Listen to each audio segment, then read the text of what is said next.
Número 5. Reacciones. Apuntes sobre la naturaleza del ser humano. Los ateos solían estar muy cómodos sosteniendo que el universo es eterno e incausado. El problema es que ya no pueden mantener esa posición debido a la moderna evidencia de que el universo empezó con el Big Bang. Por lo tanto, no pueden objetar legítimamente cuando yo hago la misma afirmación acerca de Dios, que Él es eterno e incausado. William Lane Craig. ¡Auch! Aquellos que niegan a Dios por principio, por alguna forma de pensamiento circular, nunca encontrarán a Dios. Alan Sandage. Imagínese que forma parte de la clase dirigente científica que vive cómodamente asentada en un ateísmo petulante e incontestado durante el primer tercio del siglo XX. La ciencia excluye la necesidad de Dios y demuestra su inexistencia. Eso es lo que usted sinceramente cree y dice, y todos a su alrededor lo dicen también. ¿Usted considera que creer en Dios es patrimonio de los simples y los no iniciados? ¿Le parece que Dios no es necesario? Quizá algunos se angustian cuando fallecen, pero eso, piensa, no le pasará a usted. Ha comprobado cómo la ciencia va ocupando los vacíos de conocimiento y respondiendo a los enigmas de la realidad, examinando el desarrollo cultural desde la Ilustración. Usted observa que, si la sociedad es como una pirámide de copas, la ciencia va llenando las copas superiores que rebosan y colman las inferiores. El conocimiento llegará a todos. Es solo cuestión de tiempo y entonces Dios, ese residuo preevolutivo, desaparecerá de las almas de los hombres. No es necesario. Nunca lo fue, piensa, pero ahora la ciencia lo ha demostrado. Si usted fuera parte de esa élite engreída, pensaría que la aspiración de crear una sociedad perfecta es ya razonable gracias al desarrollo del espíritu humano, amparado por la ciencia. ¿Usted cree que la superstición de la religión está abocada a desaparecer porque es evidente, no es necesaria? Y para mayor confirmación, el progreso, como no podía ser menos, también permea en la política. Todos los nuevos partidos y movimientos son de ideología atea y científica y han demostrado tener poca paciencia con los rescoldos de las irracionales y perniciosas convicciones religiosas. El movimiento comunista ha derrumbado la teocracia rusa y en pocos años ha establecido en la nueva Unión Soviética el ateísmo científico. Valga la redundancia, piensa usted. El Partido Nacional Socialista Obrero Alemán, aliado de los soviéticos, también proclama la superioridad de teorías científicas de la raza y promueve el ateísmo, por supuesto, científico. El Partido Nacional Fascista Italiano, heredero del socialismo, exhibe a todos los que lo quieran ver y a los que no la superioridad de una sociedad científica sin Dios. Imagínese usted así, plácidamente acomodado en las seguridades de un hombre erudito en los años 30 del siglo pasado. Y de pronto, en 1931, un sacerdote católico es invitado a Londres por la Sociedad Británica para el Avance de la Ciencia para hablar de la relación del universo físico y la espiritualidad. Y allí expone por primera vez su idea del átomo primigenio, eso que luego se llamará la teoría del Big Bang, y lleva a la ciencia a considerar la necesidad de un creador.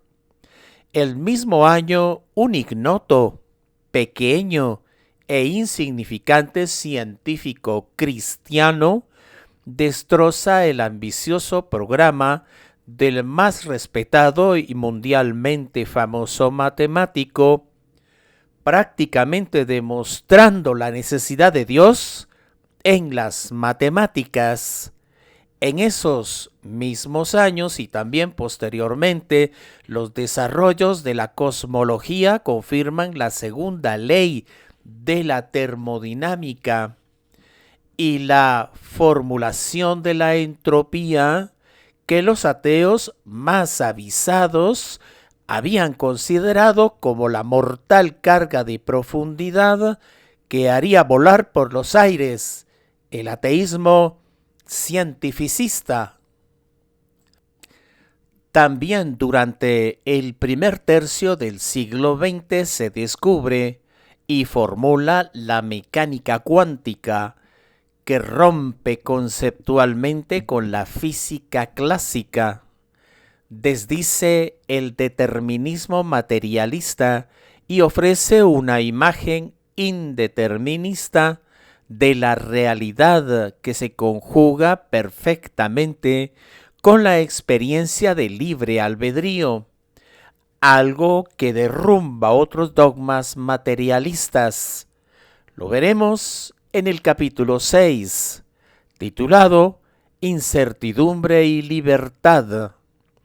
Y durante los años siguientes y hasta hoy, van llegando sin ninguna excepción reseñable confirmación tras confirmación de todo lo anterior, muchas veces en contra de lo predicho por los sabios y lo que habían manifestado explícitamente desear. Y el Papa de Roma, ha salido de su sacristía. ¿Quién se lo ha consentido? Y se permite hablar de ciencia y de esos descubrimientos. Imagínese a ese científico ateo rasgándose sus vestiduras o su bata blanca mientras escucha a Pío XII. La ciencia contemporánea ha tenido éxito en ser testigo del augusto instante de la primera Fiat Lux, hágase la luz, que junto con la materia emergió de la nada en un mar de luz y radiación.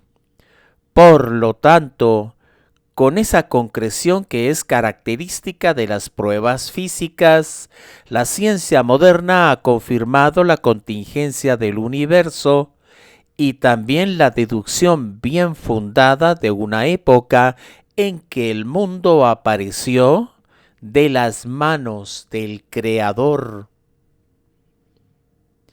Si usted fuera ese científico ateo, estaría escandalizado y lo último que querría es que todas sus fórmulas, experimentos, teoremas, desarrollos teóricos y descubrimientos vinieran a corroborar aquello que las religiones, las peores de entre ellas, venían diciendo.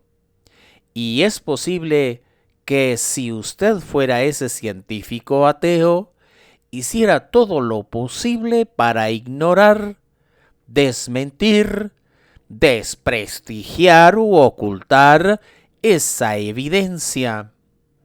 Esa actitud es reprensible, pero muy humana, en el peor sentido de ese amplio término, y, como hemos visto y veremos más, los activistas ateos han demostrado repetidamente su perseverante adscripción a esa forma de humanidad.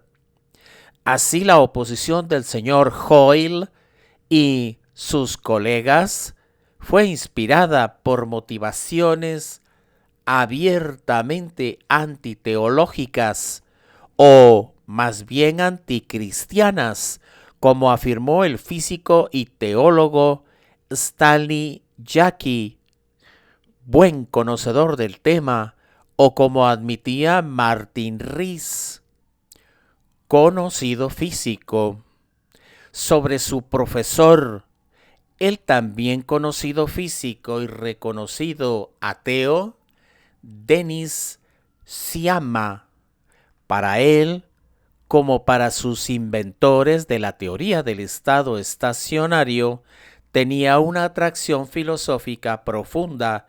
El universo existió de generación en generación en un estado autoconsistente.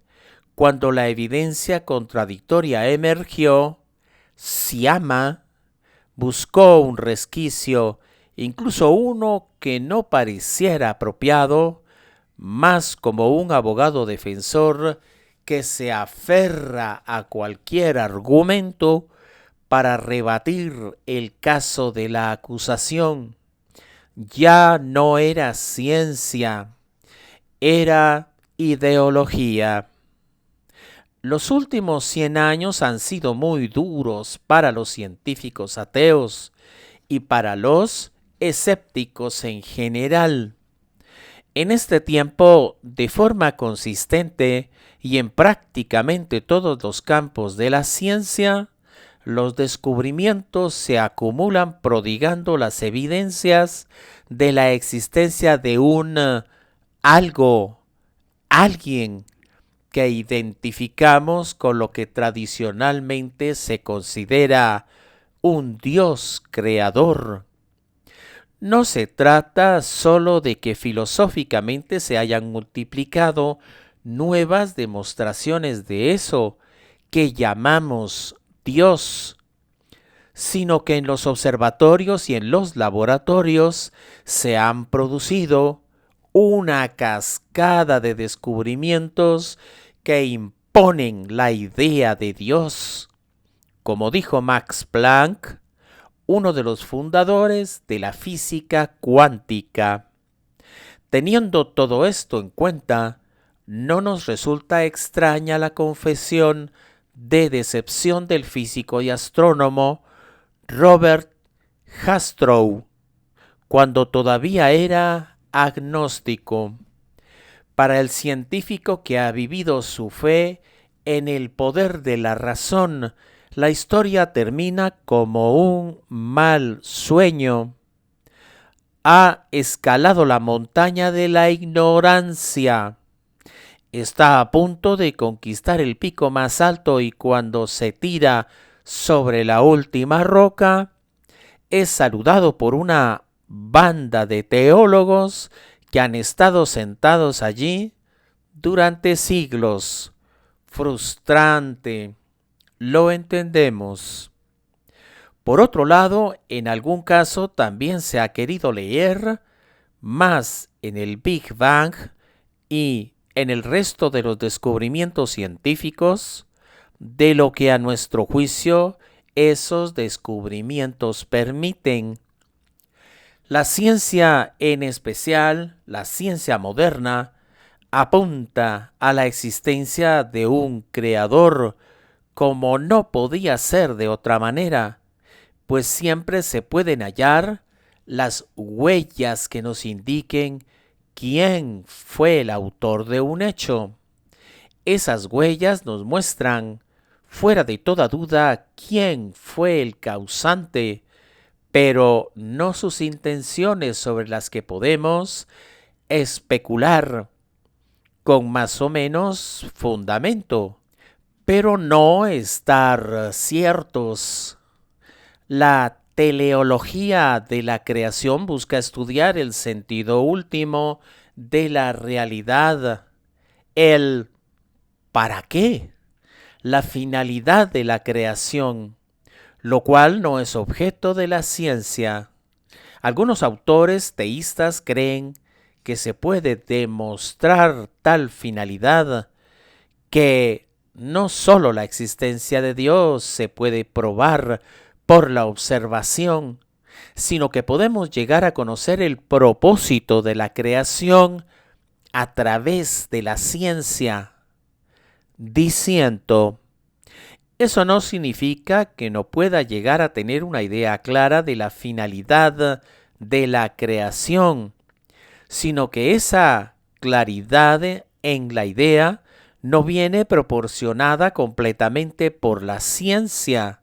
La ciencia puede proveer elementos para la reflexión, pero nunca será conclusiva en este respecto. Y considero que no forma parte del ámbito de la ciencia especular sobre la finalidad de la creación o sobre las intenciones del creador, algo que entra más en el ámbito de la teología y de la metafísica. Hablaremos más de ello en la cuarta parte dedicada a la biología y la química, y en el capítulo sobre la teoría del diseño inteligente. Pienso como el padre Lemaitre, el investigador cristiano sabe que no hay nada en la creación que se haya hecho sin Dios, pero sabe también que Dios en ningún sitio toma el lugar de sus criaturas. La divina actividad del omnipresente está esencialmente escondida en todas partes.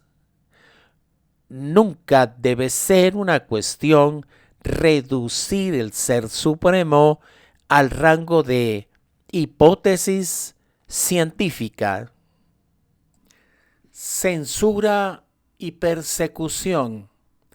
El orgullo y la autosuficiencia conducen a oscurecer la inteligencia, cerrar el corazón y destruir a Dios. Cardenal Robert Sarah. El ateísmo y el nihilismo se apropiaron de la ciencia en el siglo XIX y desde entonces la usaron sin rebozo como instrumento para divulgar su credo. Hicieron creer a muchos que la ciencia y la fe estaban enfrentadas, una pretensión que hubiera escandalizado a todos los científicos de todas las épocas anteriores, que fueron en su práctica totalidad teístas y religiosos sinceros, y muchos clérigos y obispos. Ateos devotos tomaron el control de las universidades, algo también irónico, pues esas mismas universidades habían sido fundadas en su mayoría por la Iglesia Católica, e hicieron de sus cátedras altavoces para difundir la religión atea. Gramsci y Goebbels, a un tiempo, ocupar las instituciones docentes como propugnaba el comunista italiano y repetir mentiras machaconamente hasta hacerlas verdad en el común de la gente, como promovía el nazi alemán, y ese programa fue eficaz. El ateísmo usó concienzudamente el cientificismo para diezmar las filas de los creyentes. Muchas almas se alejaron de la religión por la falsa suposición de que ésta era incompatible con los tiempos modernos y con la ciencia. Esta es una realidad que sorprendentemente continúa hasta hoy, alentada por un conocimiento público muy limitado de la ciencia moderna. Así que, cuando científicos de todo el mundo y de todos los campos empezaron a acumular evidencias de la existencia de Dios en todas las esquinas de las ciencias teóricas y experimentales, políticos, periodistas y científicos ateos se lanzaron como una trailla para acallar a los indisciplinados que no seguían la partitura tan bien ensayada. De los políticos y los periodistas, tristemente nadie parece esperar nada positivo, lo cual quizá no sea siempre justo, pero de los científicos se espera que apliquen sus inteligencias y esfuerzos con el fin altruista de incrementar el conocimiento y en última medida mejorar la existencia de sus congéneres. Lamentablemente, los científicos, como todos, como usted, o al menos como yo, están sujetos a las mismas tentaciones y sufren las mismas heridas morales. Muchos son seres engreídos e inseguros, cuyo objetivo no es establecer la verdad, sino tener razón.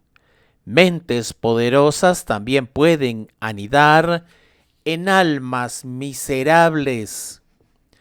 Así que materialistas políticos y científicos materialistas se dedicaron a censurar y perseguir a las personas y a las teorías. El físico marxista y por ende ateo, David Bohm, dirá que los partidarios del Big Bang son traidores a la ciencia que rechazan la verdad científica para obtener conclusiones de acuerdo con la Iglesia Católica. La tendencia de los marxistas a denominar traidor a quien no piensa como ellos sería incidental si no hubiera demostrado ser letal en la realidad. Alexander Alexandrovich Friedman fue un matemático ruso, el primero en darse cuenta de que las ecuaciones de la relatividad de Einstein estaban erradas al incluir la constante cosmológica con el objetivo de conservar la ilusión de un universo en estado estacionario. Sin ella, el universo aparece como realmente es, en expansión. El señor Friedman llegó a iguales conclusiones sobre el Big Bang que el padre Lemaitre de forma independiente. Demostró que el universo tuvo un principio, desdiciendo a quienes creen en la existencia eterna de la materia. Podemos hablar de la creación del mundo a partir de la nada, dirá. Los dirigentes soviéticos de la Universidad de Leningrado intentaron evitar que siguiera enseñando la teoría del universo en expansión. Murió envenenado en 1925 cuando volvía de su luna de miel en Crimea, oficialmente por tomar una pera sin lavar. Su mejor estudiante y amigo, George Gamow, manifestó que fue un asesinato. La tendencia a la intoxicación alimentaria mortal en los rusos disidentes siempre ha sido una sorprendente irregularidad estadística. El Observatorio Astronómico Pulkovo, cerca de Leningrado, era el más reputado de la Unión Soviética. Estaba dirigido en 1936 por Boris Gerasimovich. Ese año, la prensa del partido, no había otra, publicó una serie de artículos criticando la deriva contrarrevolucionaria de los científicos del observatorio. Fueron acusados de apoyar la tesis creacionista, ya que, según sus cálculos matemáticos, el universo tuvo un comienzo. Los científicos del observatorio fueron torturados y asesinados.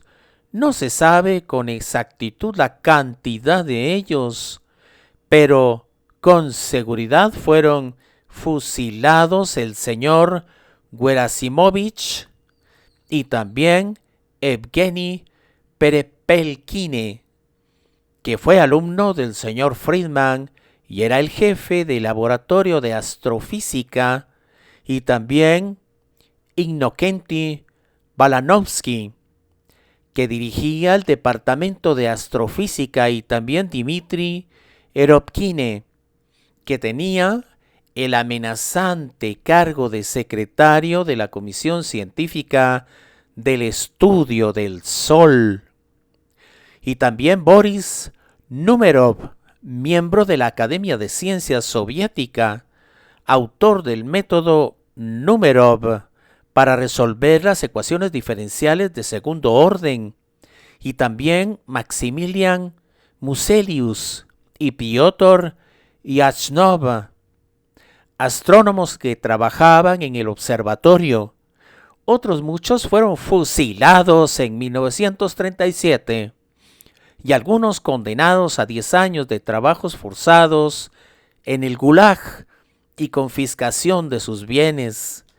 Las esposas e hijos de los condenados fueron también arrestados y condenados a diversas penas en campos de trabajo. Recordemos que el humanitario y progresista Código Penal de la Unión Soviética permitía la pena de muerte a partir de los 12 años. Nadie puede acusar a los comunistas de poco expeditivos. Matvei Petrovich Bronstein fue también un alumno del señor Friedman, una ocupación de riesgo, como vamos viendo. Físico teórico, fue uno de los pioneros en gravedad cuántica. También apoyaba la teoría del Big Bang. En agosto de 1937 fue arrestado en su departamento de la calle Rubinstein de San Petersburgo, juzgado el 18 de febrero de 1938 y condenado ese mismo día. Le dispararon una bala en la nuca. Tenía 31 años. A su mujer le dijeron que había sido condenado a 10 años de trabajos forzados. Vsevolod Frederiks fue un físico ruso con contribuciones en el campo de los cristales líquidos. Fue asistente personal de David Hilbert, de quien hablaremos en la parte dedicada a las matemáticas, y amigo del señor Friedman. También se convenció de la verdad de la teoría del Big Bang. Fue acusado de creacionista en 1937, condenado a 10 años de trabajos forzados. Murió de extenuación tras 6 años en el Gulag el día de la Epifanía Católica y de la Navidad Ortodoxa de 1944. Los científicos ateos y los mandos soviéticos reconocían en la teoría del Big Bang un tumor canceroso que corrompe la teoría astronómica moderna y que representa el principal enemigo ideológico de la ciencia materialista. Una constatación que en ocasiones se les ha escapado a los físicos y científicos teístas, que por algún extraño prurito o pudor o respeto humano no concluían lo que, como hemos visto, sí era evidente para el lado ateo. En la Alemania nazi, la desaña contra la ciencia que apuntaba a Dios no fue menor, sino solo más corta en el tiempo.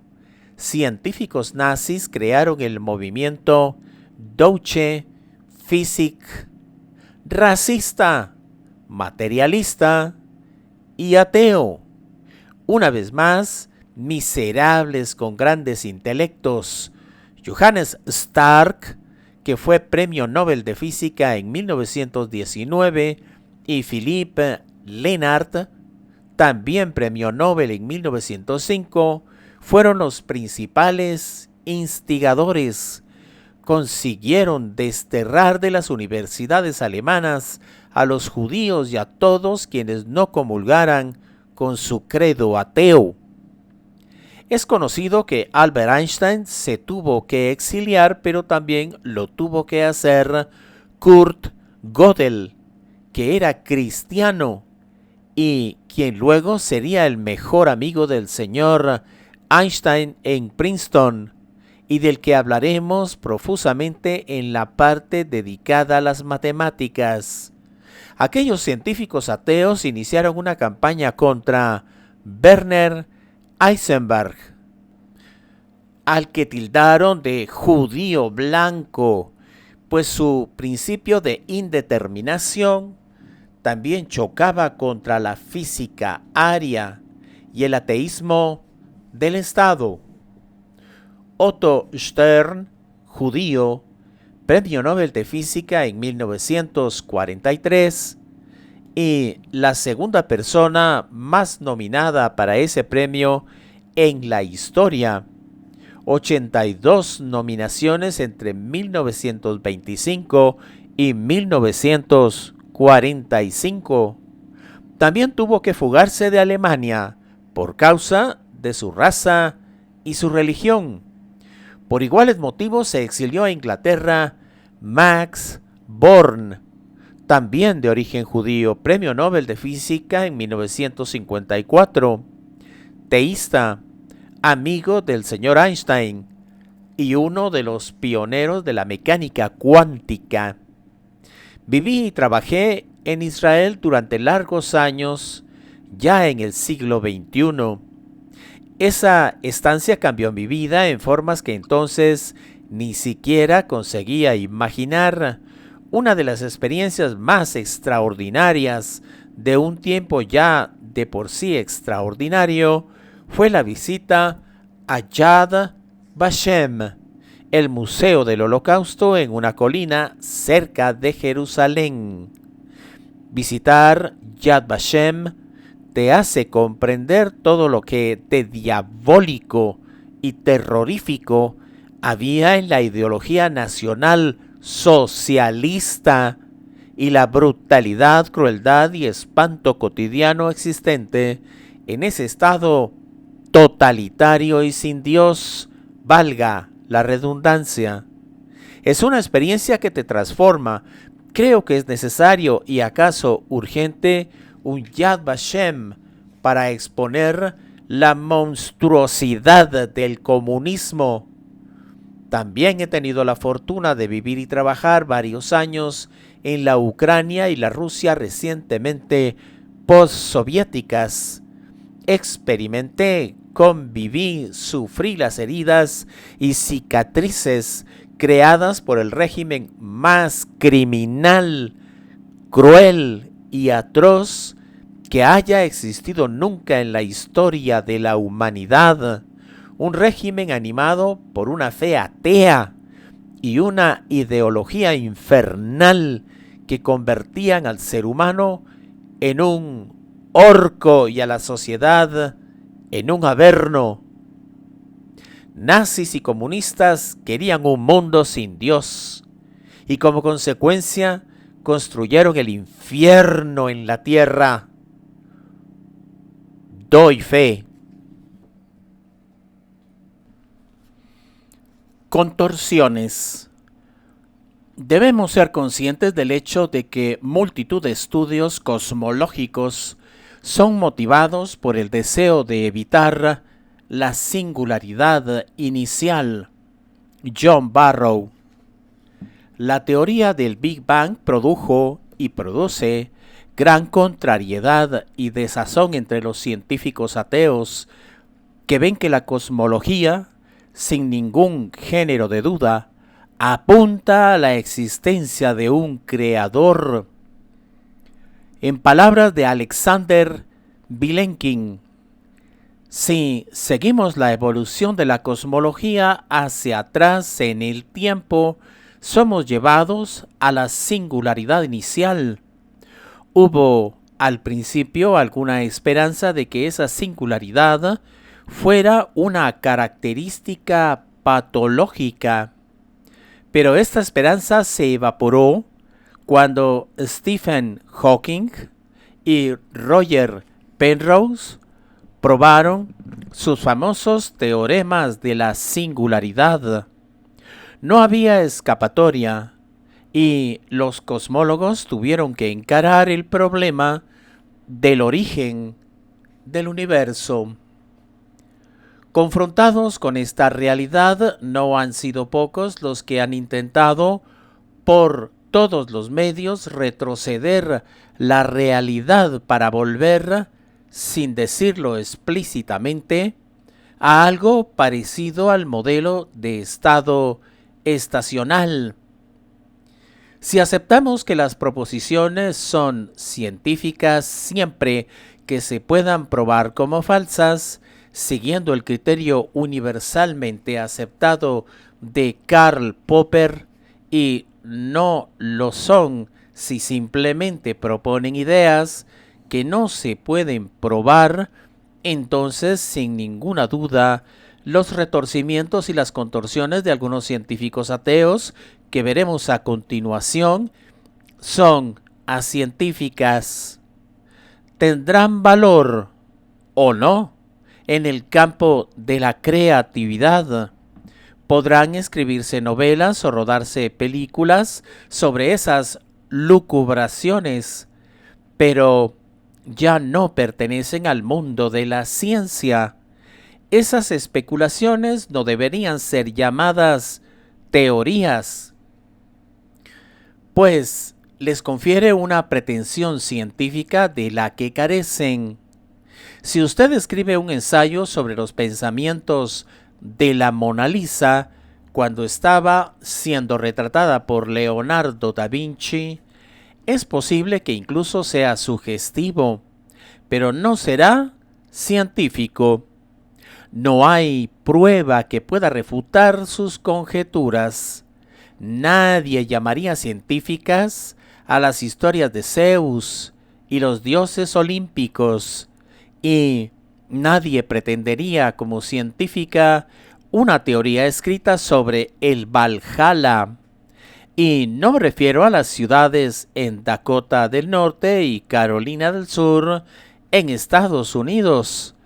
En ese país uno siempre puede encontrar lugares con los nombres más evocadores. Tales pretensiones no son científicas y demuestran el acerto de Chesterton. Cuando el hombre deja de creer en Dios, acaba creyendo en cualquier cosa.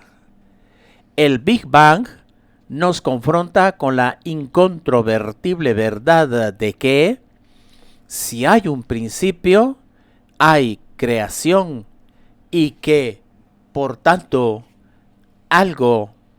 alguien tuvo que crearlo. Eso colocó a muchos científicos ateos con más puntos en el carnet de ateo que en el de científico, en una posición difícil. Y es entonces cuando se demostró falso el paradigma de que los hombres de ciencia no tienen creatividad, puesto que el universo tuvo un principio y eso no se podía negar. Hicieron todo tipo de contorsiones lógicas para intentar demostrar que realmente era un principio que no había comenzado, un principio no iniciado, un principio, pero menos. Una supuesta impugnación de la singularidad frecuentemente citada por autores ateos que desean evitar la necesidad de un principio para el universo viene de las ideas filosóficas de Stephen Hawking. Todo ello no exento de ironía, puesto que el señor Hawking fue uno de los autores que demostró la necesidad de la singularidad y al tiempo postulaba que la filosofía está muerta y que la filosofía no era relevante para el conocimiento, al tiempo que manifestaba que solo los científicos llevan la antorcha del descubrimiento en nuestra búsqueda del conocimiento.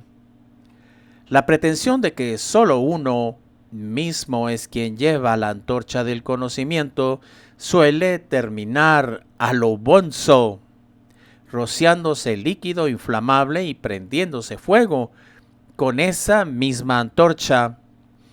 El señor Hawking, a fin de evitar la necesidad de un creador, decidió que el universo habría tenido lo que él llamaba una creación espontánea, porque hay una ley de la gravedad, el universo puede y se creará a sí mismo desde la nada. La creación espontánea es la razón por la que existe algo en lugar de nada, por la que el universo existe, por la que nosotros existimos. Parece un chiste. Atribuir la responsabilidad a la ley de la gravedad es un recurso frecuente cuando no se tiene otro culpable a mano, pero al margen de que la ley de la gravedad no explica en absoluto nada sobre el origen del universo, habría que examinar la lógica de los acertos del señor Hawking, porque si el universo se creó gracias a la ley de la gravedad, entonces, ¿quién creó la ley de la gravedad? Y ya puestos, ¿cómo es que esa ley existía antes de que existiera el universo? ¿Y cómo se reconcilia la contradicción de que una parte del universo, la gravedad, exista antes que el universo? Resulta embarazoso explicarlo por básico, pero las leyes físicas no crean nada, explican lo creado. La ley de la gravedad describe la gravedad, no la crea. Si no había ni tiempo ni espacio, no había gravedad. Y desde luego no había ley de la gravedad.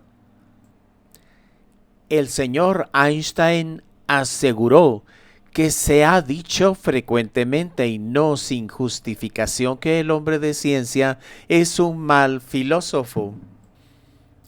En este sentido, no nos duelen prendas en definir al señor Hawking como un hombre de ciencia. Otros, sin embargo, fueron menos caritativos.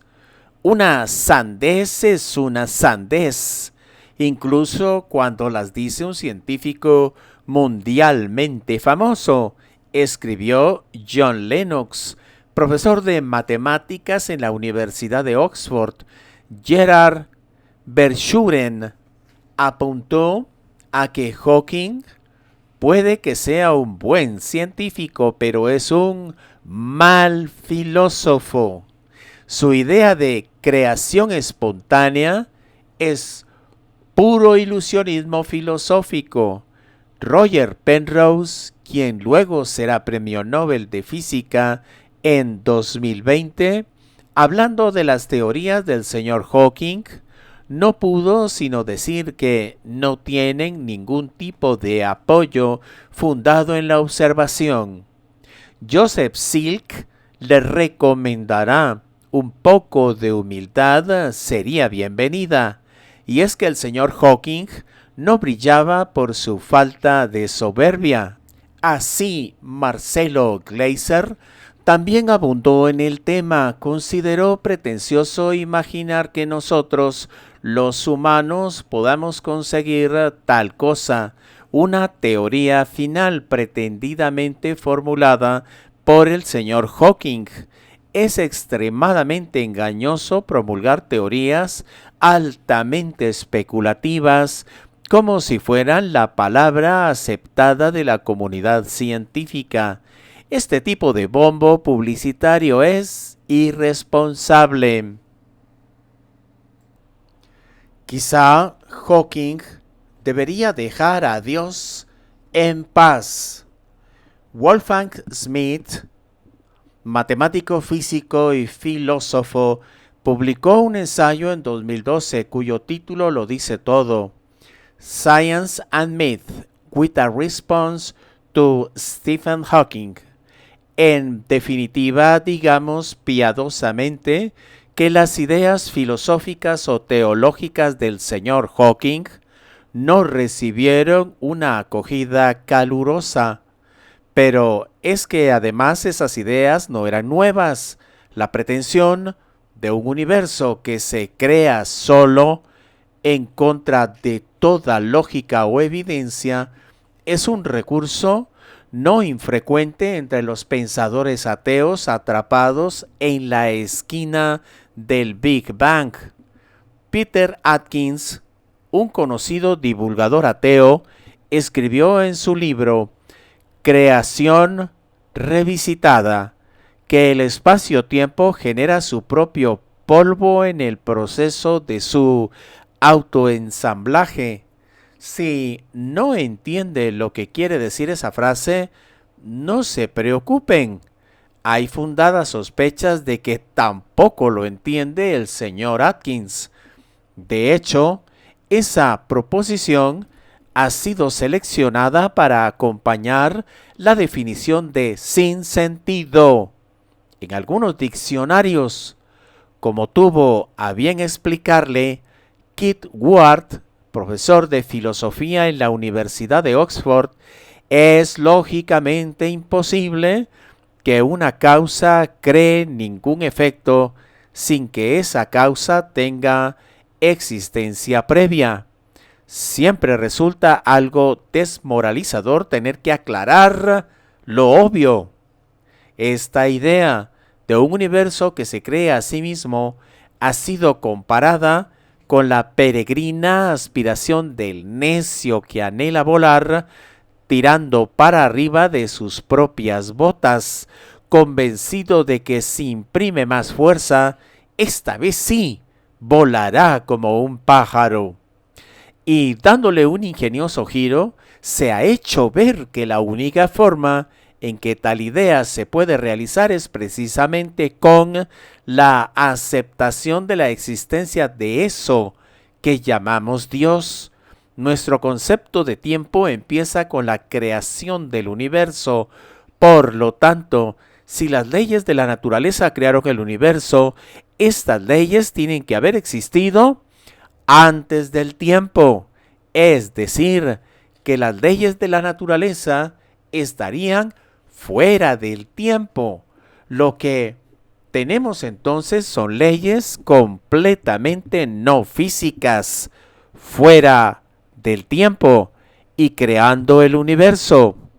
Esa descripción puede que nos suene familiar, tanto como el concepto bíblico de Dios, no físico, fuera del tiempo y capaz de crear el universo.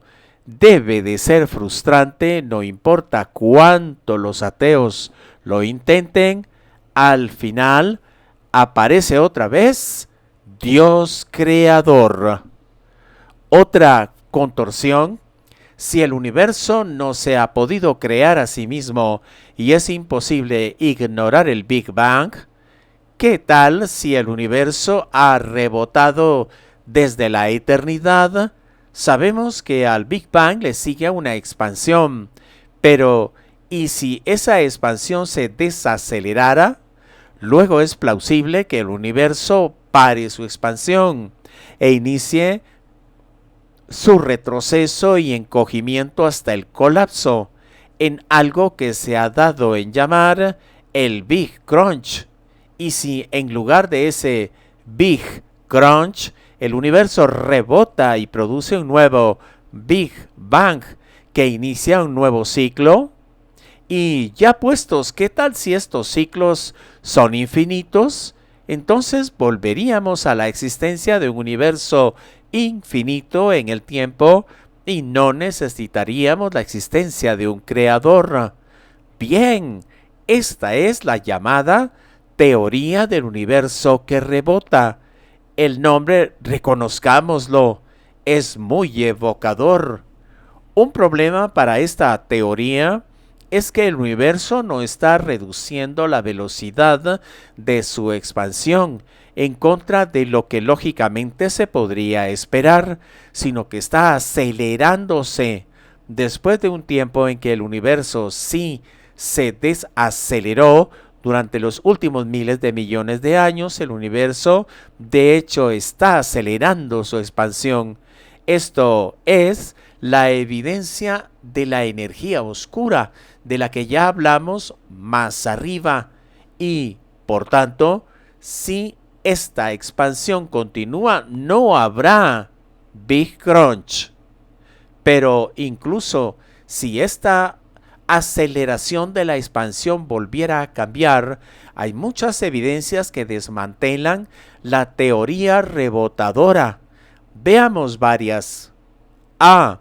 Hemos visto que la entropía en el universo necesariamente, segunda ley de la termodinámica.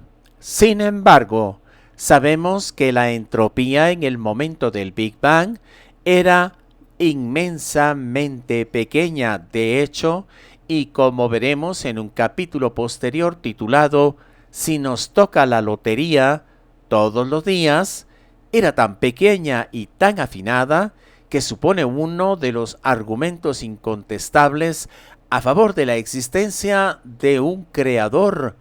Es imposible que tuviera ese valor infinitésimo y tan preciso por casualidad. Bien, pues ese ínfimo nivel de entropía en el momento del Big Bang hace imposible que haya habido un universo que rebota, puesto que si así hubiera sido, necesariamente habría aumentado la entropía después de cada ciclo y no hubiéramos tenido la insignificante entropía en el momento del Big Bang. B. Richard Tolman descubrió en 1934 los efectos acumulativos de la radiación en la expansión cíclica, o, dicho de otro modo, descubrió que necesariamente en cada ciclo habría una mayor radiación acumulada, lo que produciría que cada ciclo fuera más largo que el ciclo anterior. Esto rechaza un infinito retroceso hacia el pasado, ya que el retroceso llegará finalmente a un ciclo que es infinitamente corto con un radio infinitamente corto. C. En nuestro universo, actualmente el 99% de la luz existente, radiación electromagnética, está en la radiación cósmica de fondo, RCF, y el 1% en la luz estelar. En cada posible ciclo, Big Bang, expansión, contracción, Big Crunch y vuelta a empezar, la RCF necesariamente incluiría la luz estelar emitida en todos los ciclos anteriores, que durante el colapso del universo se reabsorbería en la RCF, mientras que, por el contrario, la luz estelar se produce por las estrellas durante cada ciclo. Es decir, que la proporción luz estelar RCF disminuiría en cada ciclo. Como esta proporción es en realidad aproximadamente un 1%, eso quiere decir que, incluso si hubiera habido ciclos, estos no habrán sido muchos más de 100, o dicho de otro modo, que el universo no ha estado rebotando desde siempre y que por tanto forzosamente ha debido tener un principio.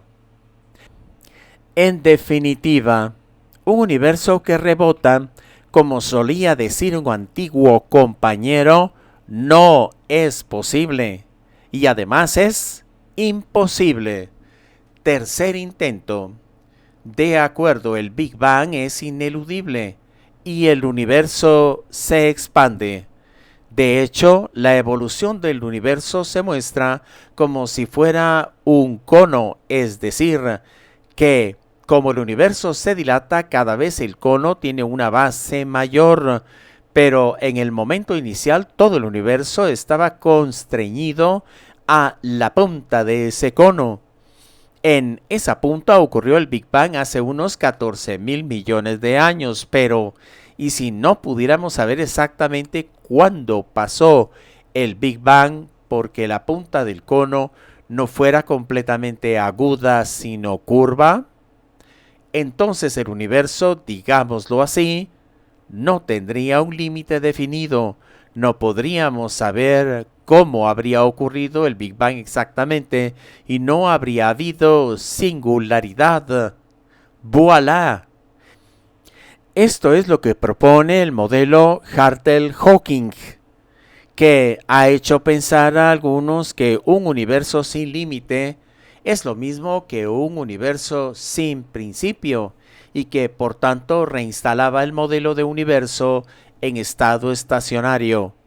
Pero lamentablemente para quienes aspiraban a enterrar el Big Bang, esto no es así. En primer lugar, el modelo Hartle-Hawking es puramente hipotético, pero sobre todo, en ese modelo el universo sí tuvo un principio, aunque ese principio no tenga un único punto identificable. Dicho por el propio Hawking, el universo no ha existido desde siempre.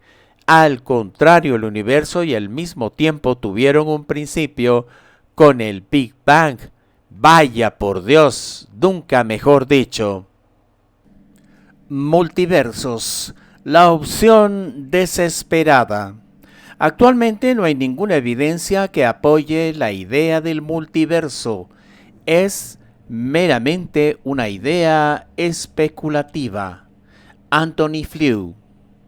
Seguro que usted ha oído hablar de los multiversos y es muy probable que haya leído alguna novela, visto alguna película o serie de televisión en que tratan el asunto.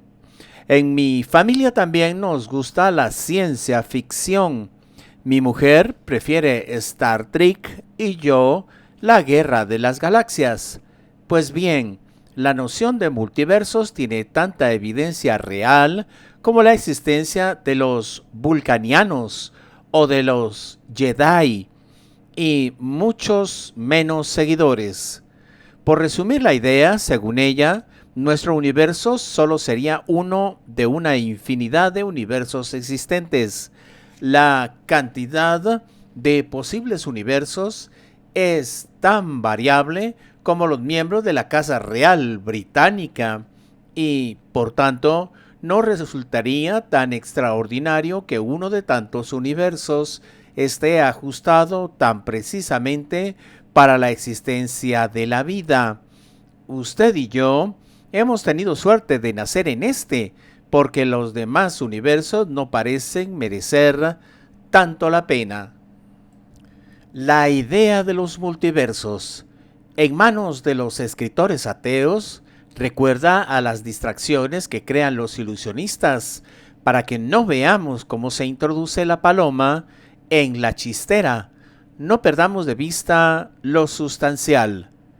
En cualquier caso, la multiplicación de los posibles universos con también multiplicadas y diferentes leyes físicas no hace sino multiplicar el problema explicativo de quienes son escépticos.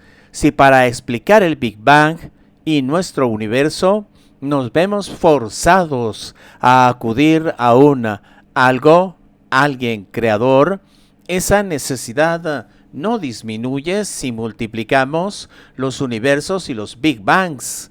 Cada uno de ellos habría tenido un principio y consecuentemente un principiador. Cada universo tendría unas leyes físicas y, por tanto, un legislador. El teísmo no tiene en realidad ningún problema con la teoría de los multiversos. Dios podría haber creado tantos universos como hubiera querido. El problema de la teoría de los multiversos está en el ámbito de la lógica y de la ciencia, porque lo cierto es que la teoría de los multiversos no es científica, no cumple los criterios que se esperan de las teorías científicas, de los que ya hemos hablado, como el criterio de falsación.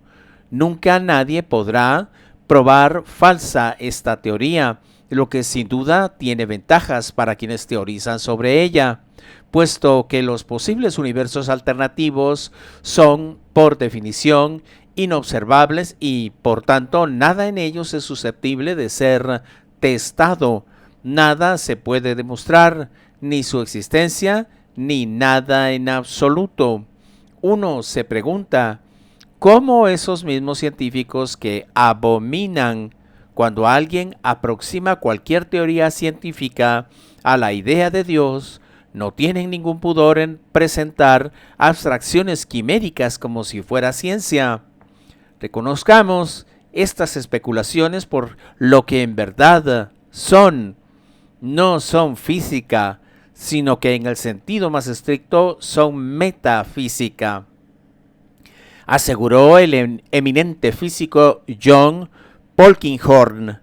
Paul Davies, de quien hablaremos más en capítulos posteriores, considera acertadamente que esta teoría es un puro constructo teórico y da en el clavo cuando explica la razón última de la teoría. Por supuesto, alguien puede encontrar más fácil creer en un infinito despliegue de universos que en una deidad infinita, pero esa creencia debe descansar en la fe más que en la observación.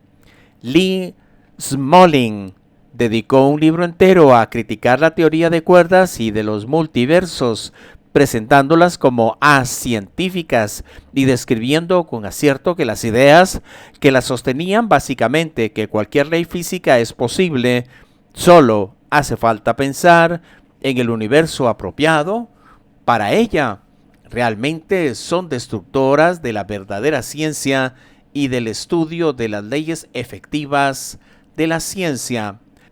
Las leyes reales. En un artículo en la revista Physics World, con el poco ambiguo título de The Unique Universe, añadirá: solo hay un universo. No hay otros universos, ni copias de nuestro universo, ni dentro ni fuera.